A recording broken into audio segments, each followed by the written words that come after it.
Di oggi è dedicato all'ambiente. Andiamo a Ergoli, dove nei giorni scorsi è stato inaugurato un sentiero naturalistico di grande fascino. A realizzarlo, su incarico dell'amministrazione comunale, il fotografo naturalista Domenico Ruiu. Il servizio è firmato da Piersandro Pillonca, le immagini sono di Davide Onnis. Io mi fermo qui, vi ringrazio per l'attenzione e vi auguro una buona serata. Arrivederci ai prossimi TG.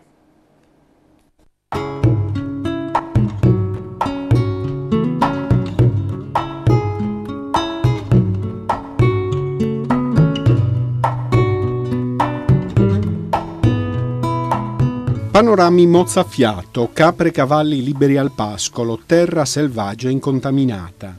Siamo ad Ergoli, nel cuore della baronia, un angolo di Sardegna ancora poco conosciuto, un luogo incantato dove la natura non ha ancora subito le ingiurie dell'uomo. Qui, nei giorni scorsi, è stato inaugurato il nuovo percorso di trekking Tanarghè. Così lo ha chiamato il fotografo naturalista Domenico Ruiu, deus ex machina del progetto voluto dall'amministrazione comunale di Ergoli per promuovere e valorizzare il territorio. Tanarghè è il nome di uno dei luoghi attraversati dal sentiero, un toponimo dal suono magico di probabile origine nuragica, un luogo frequentato per millenni da pastori e guerrieri.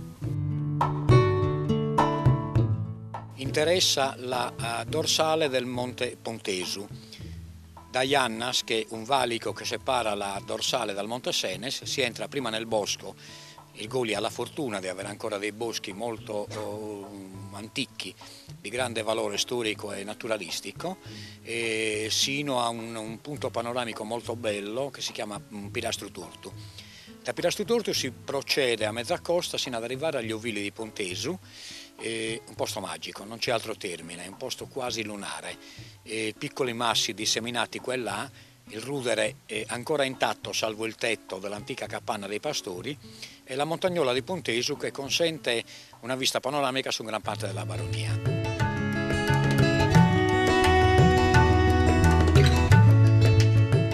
Ad inaugurare il nuovo itinerario naturalistico, 11 km per 6 ore di percorrenza, l'associazione di trekking Atena di Porto Torres, un sodalizio di escursionisti con quasi 20 anni di esperienza.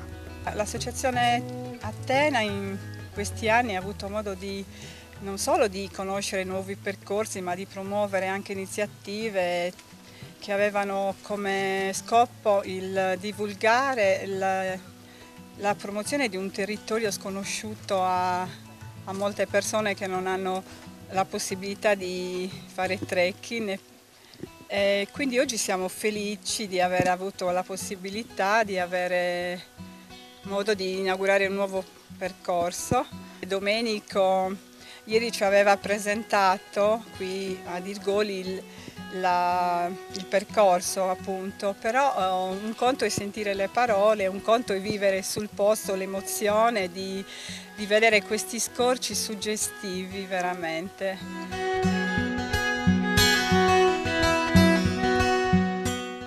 Tanarghè è la seconda tappa del progetto avviato dall'amministrazione comunale di Ergoli. La scorsa estate era stato tracciato un altro sentiero, un percorso di 5,5 km, molto panoramico, riservato a escursionisti più esperti con un minimo di confidenza con la roccia. Oltre 3 ore di percorrenza attraverso le cime del territorio di Ergoli, da Punta Columbos a Monte Senes. L'aspetto naturalistico sicuramente più interessante è una conca completamente traforata per 3 lati, la volta compresa. Non a caso quella conca l'ho chiamata la conca esteddata, proprio in riferimento alla volta da cui si vedono frammenti di cielo, ed è diventato il titolo del percorso. Giochi della natura, magie del vento e dell'acqua, tesori che Ergoli vuole adesso offrire a tutti nel suo percorso di promozione e valorizzazione del territorio. L'amministrazione comunale ha un'altra idea in cantiere. Realizzeremo anche dei percorsi archeologici attraverso la carrarieccia che dal nord Sardegna portava nell'età nuragica i traffici dei sardi dalla nord Sardegna verso il centro Sardegna.